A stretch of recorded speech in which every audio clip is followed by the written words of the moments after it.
Hey girls. Hello. Just wanted to talk about this really quick because I see a lot of comments like this a lot. Not only in under like my videos but in others. Um, Basically, whenever it comes to the topic of men and talking about their nature and how they are and this and that, there's always a comment going like, okay, well, if that's because he's not like a godly man, or that's because he's not like a religious man, or this and that, he's not a Christian, he's not, this or that. And I just find it absurd because all men includes religious men. It really does. Religious men are not the exception. In fact, many times they're the worst ones. In fact, many times they use their religion to, you know, overcompensate or use that as like a shield to make themselves feel better for what they're always doing on the side. I've seen it a billion times.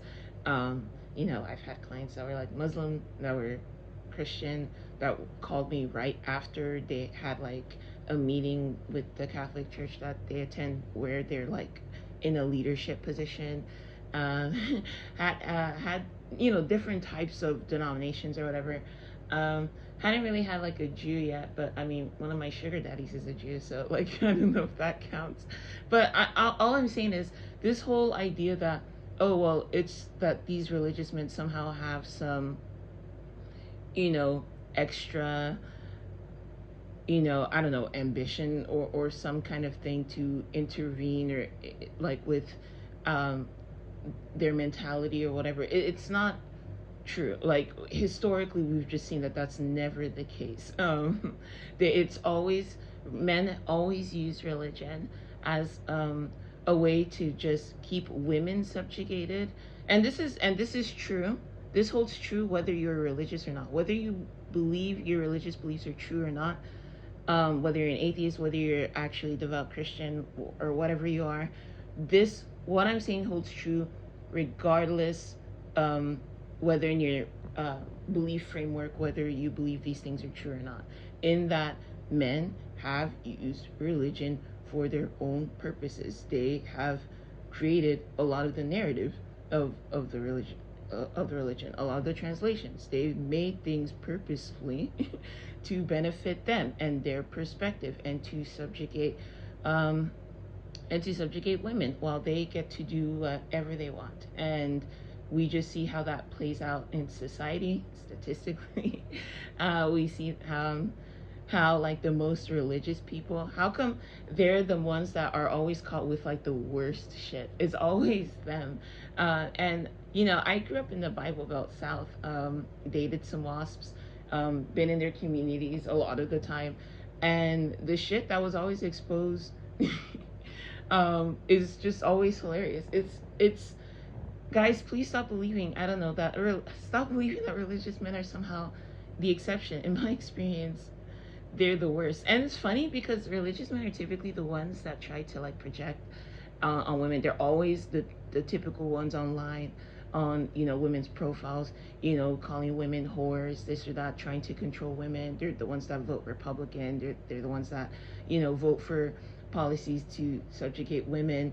They'll judge women for their sexuality, but they're the main ones that are spending on them.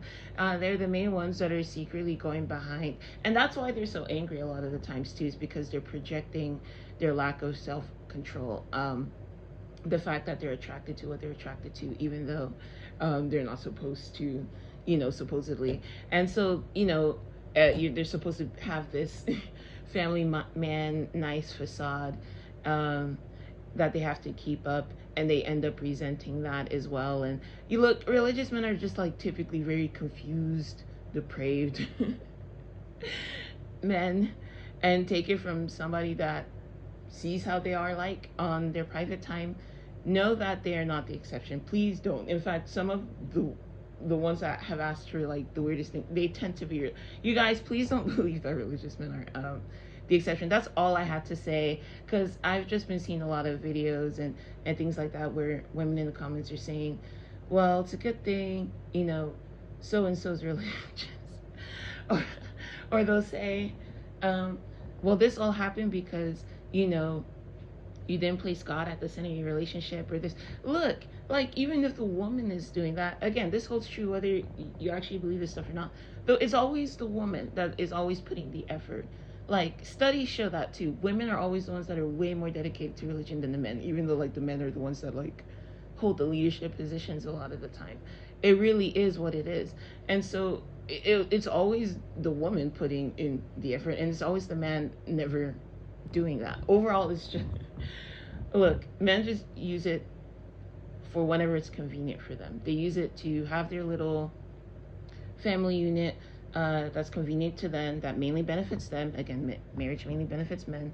But then they can, dip out of those responsibilities whenever they want, whenever their congregation or people or community isn't looking to do like whatever they want on the side. And they always try to justify it too, like, oh yeah, but we're all sinners, we all fall down, we all do this and that. Even Muslim men have said the same thing, like, oh, but we're all human, and they'll never have the same energy if a woman slipped up. And they'll all say like nonsense like that. They'll say anything to make themselves feel better. Anything. Men will say anything to make themselves feel better. They don't hold themselves the same moral standards, especially religious men, that they hold women to. So yeah, that's all I have to say, ladies. I was just very frustrated with these comments, especially from black women. It's always mainly the black women that have these kinds of mentality. Please stop falling for it. The black community in the United States is one of the most religious communities. I'm African. One of the African community is very religious as well. That doesn't make a difference. Those are the communities with the highest rates of like, DV, the highest rates of infidelity, highest rates of, a bunch of other things I don't need to go into detail right now. So like deviant shit with the men, highest rates of those things.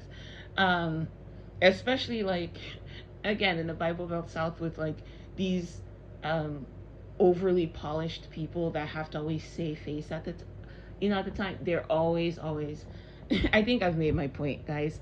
All right, that's all I have to say. I'm gonna make content soon about other things. It is the holiday season, and this is the best time to cash out on these types of things, but I had to say that because I'm pretty sure people in my audience don't need to be reminded of these things, but I just get frustrated whenever I see that. So please don't fall for the nonsense.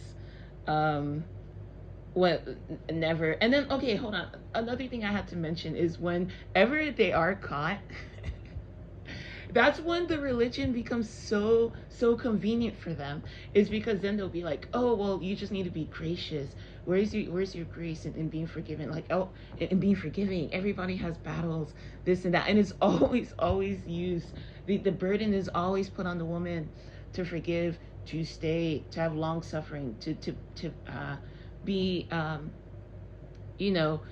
in so much pain, and that's seen like as a good thing. She's seen as like a martyr. It's never the man that has to do that, but the woman is seen as such a good thing if she does that. If it was the flip scenario, everybody in the congregation or community will be calling her a whore, this and that. You know what I mean?